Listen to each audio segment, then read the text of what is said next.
Okay, great. So if I'm a parent, and let's say, we'll go with some other age levels in a few moments, are there any special skills I need as a parent to be able to help my child be successful as a reader? Anyone with basic reading skills can teach a child how to read. In fact, this past year, we did a program in a school, in an urban school setting, where 5 high school students who had actually were expelled and actually were at an alternative high school. And we took these 5 children who were not the best students in the world, but they had basic reading skills.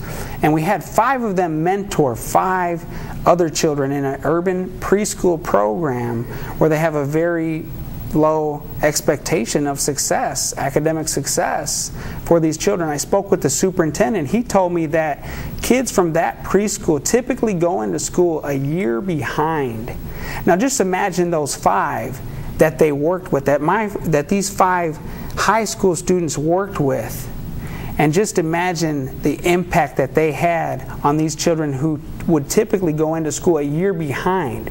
Well, now they're going in 1 to 2 years ahead with this type of program. Wow. And that's just people without that maternal or paternal bond really doing it for other reasons and maybe not even having the same skill set as their parents would have.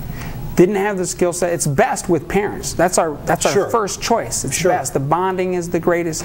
But you mentioned they didn't have a bond. They didn't start with a bond. But these students ended up growing a bond. And I even had spoken with some of them, and they had told me, you know, Mr. Vanderwaaij, the only reason I'm here today, at school today, is because at 10 o'clock, little JJ is waiting for me. Wow.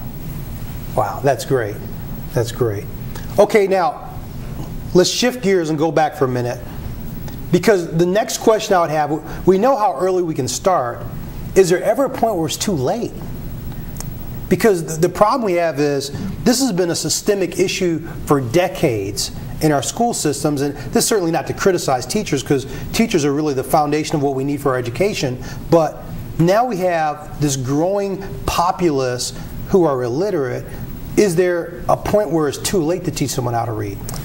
I don't believe it's ever too late. I believe there are advantages that can never be gotten again. Okay. If birth to 5 is the natural window of opportunity to learn language, including the written language of reading.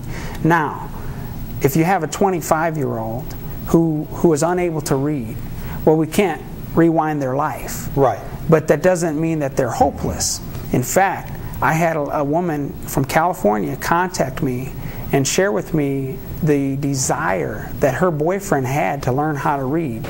And that was the beginning. He had a desire to learn, and he believed it was possible. Now, he had tried several different named programs, well-named programs, that help with this and had no success. And I gave her a few practical tips, and she just thanked me so much, and she thought that the information I shared with her was more valuable than they had gotten in other programs they had even paid for. And one of the practical tips is, I'm sure you've listened to some books on tape.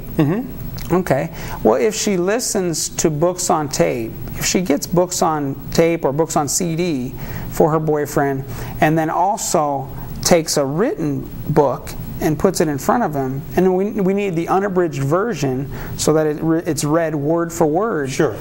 But once again, the secret is that the words must come through the eyes, through our visual pathways, into our brain. And so if she reads the book and does the thing with her finger and shows him those words as he's listening to it, or even if she reads it to him herself, he will begin to read. Wow, that's an incredible story. I'm sure you made a major impact in that lady and her boyfriend's life. If someone out there right now is thinking, this is a major need in my life, what can they do right now to begin to understand this program? Well, the first thing I would recommend they do is go to the website, believeitbaby.com, and get a free copy of the ebook. And that will give them more in-depth information. And also on the website, if they go to the Getting Started page, they'll find out how they can get a copy of the DVD that also gives them more information on how to do this and the process and techniques of teaching a young child how to read. Okay, tell you what I'm going to do. I'm going to make sure I put a link to BelieveItBaby.com and to the ebook directly on the BluePrintShow.com's website, so you have easy access to it if you can't remember the website. Certainly the website's right there on your screen right now. We'll also put it on our website's link as well. What is Literacy Worldwide? Literacy Worldwide is our mission. We really want to spread literacy worldwide, and that was inspired throughout this whole experience of teaching my own children how to read, and also an experience I had as a second grade teacher with a young man named Charles. Now, Charles came into second grade without the ability to recognize all of the letters in the alphabet. Charles didn't recognize the letters, he didn't know how to read, and the worst part, the worst challenge, the biggest challenge that Charles had was he didn't believe in himself or his ability to learn how to read. And so I began to work with Charles, and I would keep him inside for recess. Charles actually had a lot of behavior issues to do. And so I used that as an excuse to keep him inside with me. And so he would get in trouble daily. I could always count on Charles. And so Charles would stay inside, and I would make him write on the board, "I believe in myself." And he would write that over and over, and I made him recite it aloud, and he learned to read that by sight. He learned to read that phrase, that short phrase, and this really, really had an impact on him, on his own mind, because he began to believe in himself and his ability to read. And I started my children reading books. They're called AR books, Accelerated Reader Books. And I simply did that because it was an easy way for me to track reading that they did at home. And I made sure I got books in their hands that they were able to read, books that were independent level, so that they would go home every day and read these books. And by the end of the year, as a class, we read 5,000 books and passed 5,000 AR quizzes in that one second grade classroom. But with Charles, he actually read a book, and that was a breakthrough for him. And after that, in just a few more weeks, about 7 to 8 more weeks, Charles read 87 books. No. 87 books. And this is from a child who could not read and did not believe it was possible for him to learn how to read. And the moment that changed my life is when we walked outside of the hallroom, outside the classroom, into the hallway. One day, Charles began running. I mentioned the behavior problems. Hallway behavior was definitely the worst. And Charles began to run. It's the end of the school day, and he sprinted down the hall, and I thought a teacher's going to walk out and he's going to trample right over her. And I shouted down the hall, "Slow down, Charles!" And he suddenly stopped, and he whirled around, and he held his little clenched fists up, and he shouted back to me, "Mr. Walle, I believe in myself." Wow. And that moment changed my life. Man, that's incredible. Steve, thanks for being on the show, man. I really appreciate it. You know, Literacy Worldwide is a powerful thing.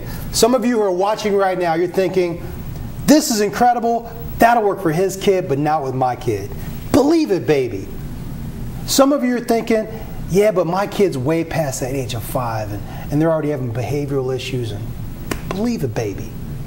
And some of you, you're thinking, it's not even my kid, it's me. And I've got to figure out, I'm embarrassed. I don't know how to function in this way, but I need help. Believe it, baby. Go to BelieveItBaby.com and find the resources you need to succeed in life. Keep on.